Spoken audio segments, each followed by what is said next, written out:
Hello, good morning, good afternoon, and good evening. Saan man sulok tayo ng daigdig.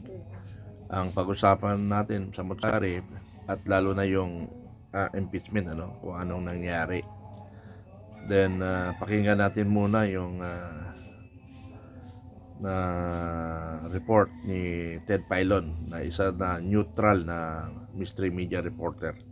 Pakinggan natin muna. Na mismo po nasa dinastiya, di po ba? Pero basically, yung moderate na yan, yun yan eh. You moderate your greed. Greed saan? Hindi lang po sa greed sa material na bagay, sa pera, kundi sa power, di ba? Sa totoo lang po, mawalang galang lang ha, kasi hindi po ba? Ito, kinakailangan pa natin pagdibadihan ito. Basic na lang yan sa saligang batas Nakalagay naman doon yung pagbabawal sa political dynasty para po sa pagkakaroon ng equal opportunity sa mga mamamayan na maging lingkod bayan. Pero, kailangan ng enabling law. Pero yung spirit and intent nando doon. So kung magkukusa ka na lang, ano ba hangganan ninyo? Hanggang saan ba? Sorry po, di ba? So, hanggang ilan? Sorry na magkakapatid, na sabay-sabay, na magkakamag-anak, na sabay-sabay. Binoboto naman kami ng tao. Yun nga po, hindi po ba? Hanggang doon na lang ako kasi masakit na ang mga susunod na salita. 50,000 orders ng super whitening body lotion sold out agad sa isang live stream lang ni... Di po ba mga kapatid? So kasi nga, yung sinasabi po na kagustuhan ng tao sa ilang mga lokalidad, yun din ang problema. Wala na nga lumalaban kasi wala ka ng laban. Wala ka ng laban. Sa kanila na yan maganda naman ang aming, kayo lang ba ang pwedeng magbigay ng kagandahan sa lugar na iyan? Paano naman po yung iba? Ayaw silang iboto ayaw nga silang iboto kasi nga, unang-una, wala silang kapasidad na tapatan ang pera ninyo o ang inyo pong kapit sa lahat ng mga barangay kapitan na inyong sustentado at sa inyong ginagawang pandaraya at pananakot sa mga lugar. Kaya wala nang lahat. Hindi na ho patas. So definitely po, ito ho, maaari mo nang iugnay ngayon dito sa binabanggit nga kaninang umaga ng aking pong binasa, itong galing ng ICI na ito pong corruption issue ito, ilang lifetimes po ang ating bibilangin bago tayo magkaroon ng pagbabago. Kasi bukas pangalawa, ilalist na yan, si Kuya, si Ate, si Junior, pati si Inday, party list member na. Wala na silang makuha, pati na si Inday, kaya takbo nila. Hindi po ba? Sila lang lahat doon. So ano po itong polisiya natin? So, negosyo ng malaki ito. Hindi po ba? Nagiging mistulang malaki na pong negosyo ang politika na ang tawag ko naman din nila ay paglilingkod sa bayan. Pinagkaperahan tayo, hindi ba? Imbis na pagsiservisyo ang iniisip, ang inuuna, pag-iimpok ng pera para sa sarili. At ngayon, pati posisyon sa gobyerno, ipinamamana. At hindi na nahihiya. Dahil kung dati, sunod-sunod, aba ngayon, sabay-sabay. Yes. Dati po manipis, tumaba. Ngayon po, Obese. dati po butiki, naging tuko, naging bayawak, naging buaya. Ngayon, Abay Jurassic. dinosaur na. Ano pa nga ho ba ang ating pong mga nakikinig ngayon ng mga nagmamaneho, nagsasakyan ho nila, naghahatid sa kanilang mga anak, sa kanilang mga misis, mga mister, sa mga naghahanap buhay, patuloy po tayo na maghahanap buhay, kakayod, of course, no, para po sa ating mga pamilya yan, sa ating mga pangangailangan, pero para din po buhayin natin at pagandahin po ang buhay ng mga leader ng ating pong bayan. At when you speak leader po ng ating bayan, sa lahat po ng sangay ng gobyerno, alam niyo ho yun, di ba, ang gaganda ho ng buhay nila actually, mga komportable po yan, magmula sa mga miyembro ng legislatura, nasa executive, sorry po baka ho may mga nandidiyan po na gusto na mag-resign, mag-resign na kayo. Kung hindi niyo ho gusto yung trabaho ninyo sa executive, di ba?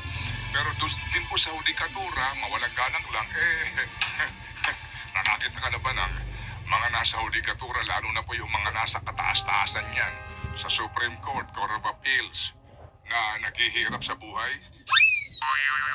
Palagay ko po namang wala. Hindi ba? Although, hindi may tatanggi yung hirap din po ng kanilang trabaho sa sabihin ng dami ng mga kaso na dapat nilang marisolba. Okay ho naman yan. Ginusto mo yung trabaho na yan. Hindi.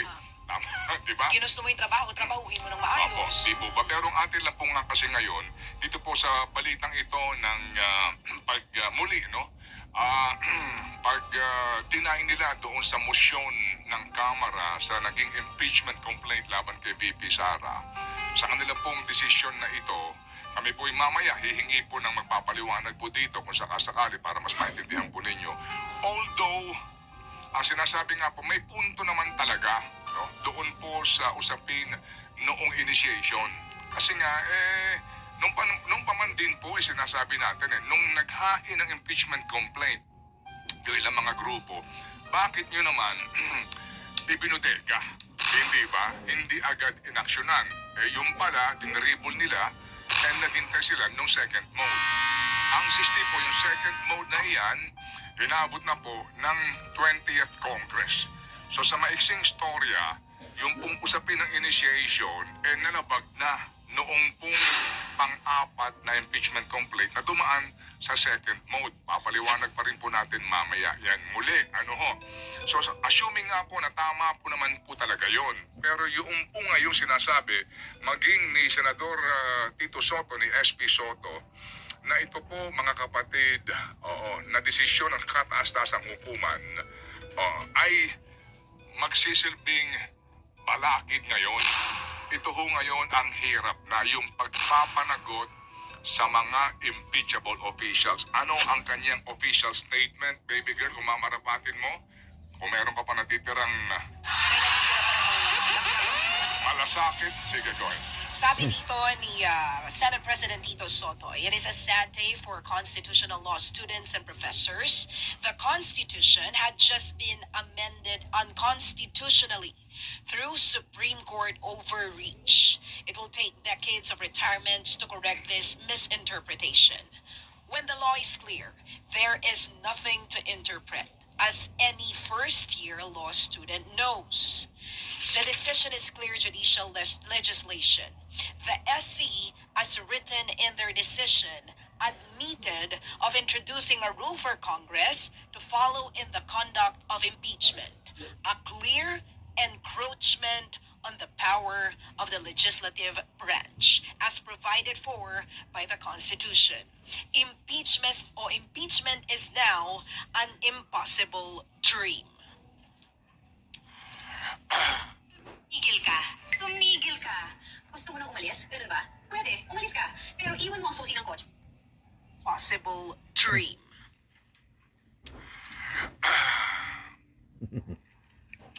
Sa tugtugin pong impossible dream, pag-usapan natin tong issue. The dream, to dream, The impossible dream, to reach the unreachable star,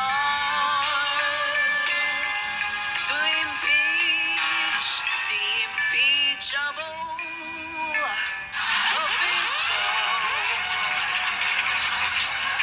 kapag kasi naglalagi, Tanong mo si Kuya Al Mendoza. ikaw talaga, kung saan ka kasi naglalagi nalilim. Anyway, saan na ba ako? Ikaw ba'y sangayon dito sa sinasabi ni SP Soto?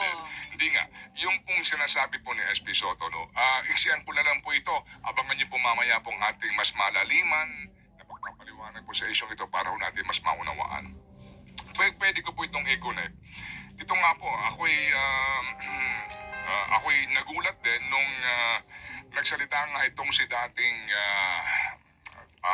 ICI Commissioner Rosana Fajardo nung binanggit niya na probably, ito po yan sa usapin po ng pagsawata sa usapin ng korupsyon, mga kapatid, no? Kasi nga, ang sinasabi po, kahit ngayon, umamin na po ang DepDev na corruption ho itong dahilan sa hindi pag-usad ng ekonomiya. Corruption po ang dahilan kung bakit po, mga kapatid, wala ho tayo yung ganoong karaming investment. Corruption ang dahilan po kung bakit nasadla sa ganitong uri po ng edukasyon ng ating mga kabataan.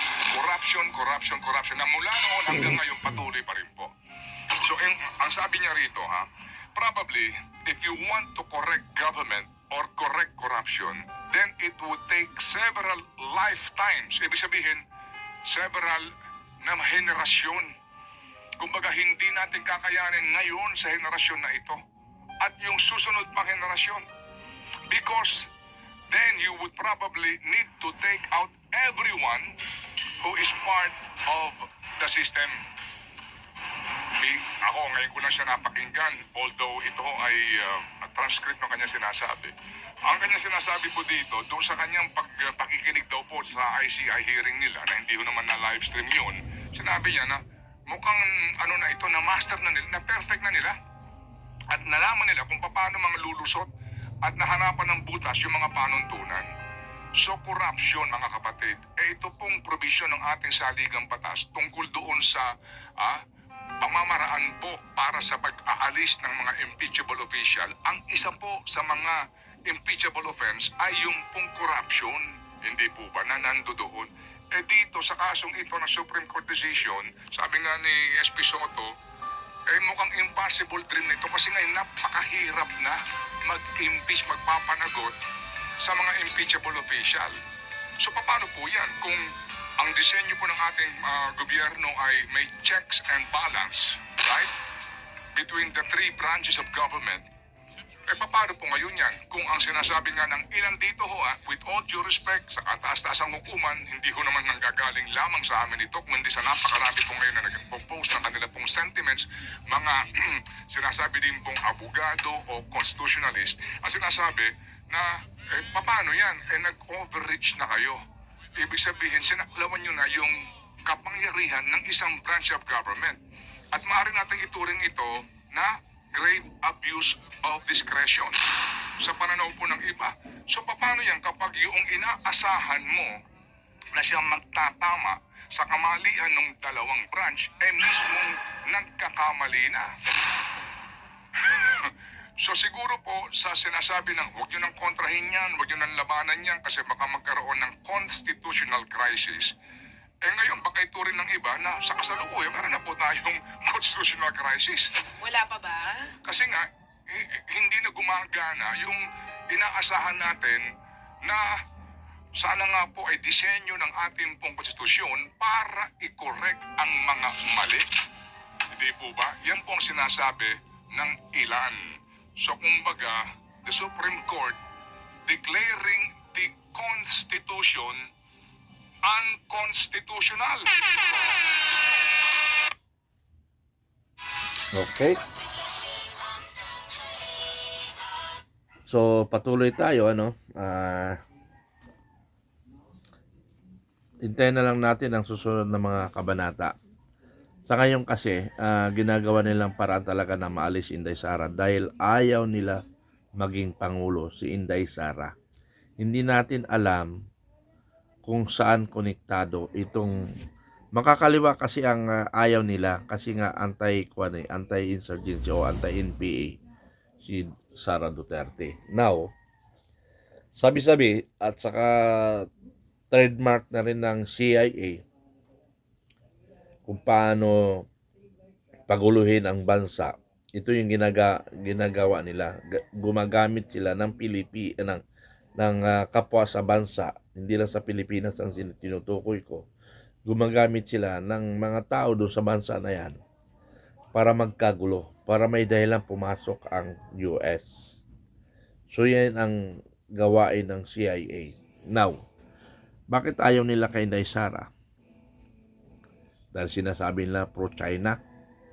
Mula pa naman noon, hindi